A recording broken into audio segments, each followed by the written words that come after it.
How to remove suntan quickly.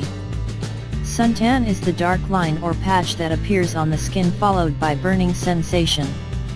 This suntan is very irritating, especially in the summer. It is caused due to the exposing of skin to the sun rays. The skin produces more melanin pigment to protect it from the sun, thereby causing dark skin. There are some quick and easy remedies to get rid of this suntan. These remedies are prepared by the natural ingredients readily available in the kitchen. Just try these remedies to get relieved from the suntan and enjoy the summer. Method 1. Yogurt and tomato. Ingredients: yogurt 1 tablespoon, tomato juice 1 tablespoon. Procedure: mix 1 tablespoon of yogurt and tomato juice in a bowl. Gently apply the mixture on your face. Permit it to stay for about 30 minutes.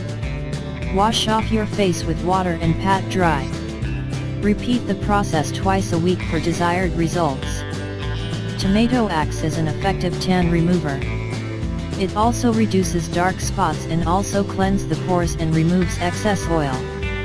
Yogurt moisturizes the skin and keeps it stiff.